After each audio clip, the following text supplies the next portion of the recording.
There are moments in life when everything you built, your home, your name, your dreams, collapse overnight.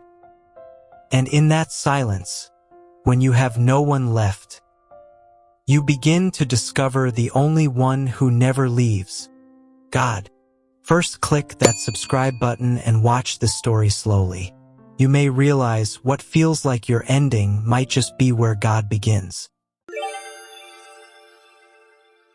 Geeta was married just 6 months ago. She wasn't rich, but she was soft-spoken, kind, the type of woman who still believed the world was good if you stayed good.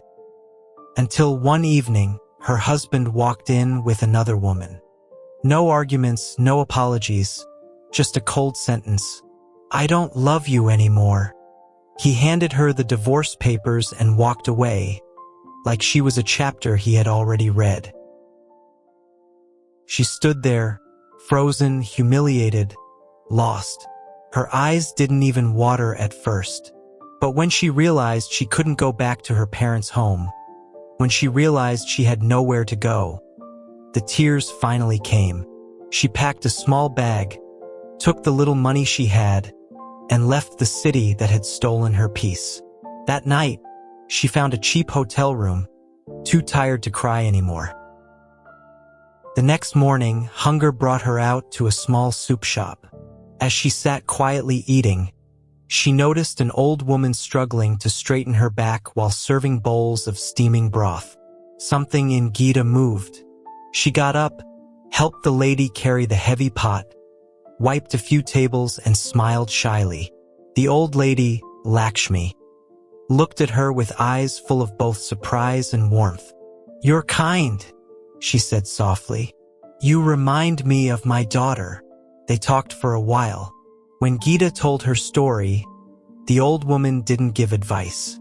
She just hugged her, and that hug felt like something Geeta had been waiting for, like the world still had space for her.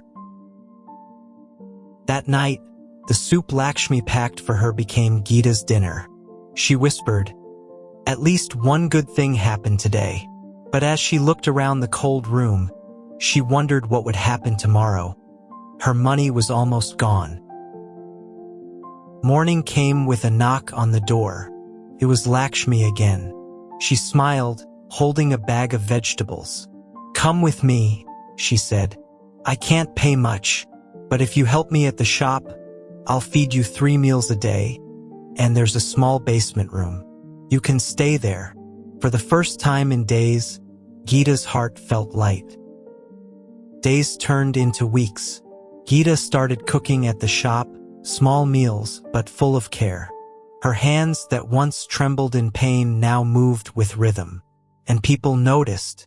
Customers began asking for the new cook's tofu dish. It had something, a taste of home, of sincerity, of healing. One evening, Lakshmi said, "What if we try something new? Let's offer a lucky draw. Whoever wins can eat your painter dish for free." It sounded silly, but Geeta smiled and agreed. Within a week, the small shop turned into a crowded one. People came, laughed, and waited for the draw. Some didn't win, but said, "We'll still buy that tofu dish. It's worth it." The word spread fast. Soon, journalists wrote about the Lucky Draw soup shop, run by 2 women who had started with nothing but faith. Geeta became known as the woman who cooked her way out of heartbreak. Lakshmi known as the businesswoman. When life takes everything from you, it's easy to believe it's over. But sometimes, God doesn't save you from the fall, He saves you through it. When you have no one, you begin to see the invisible hands that guide you.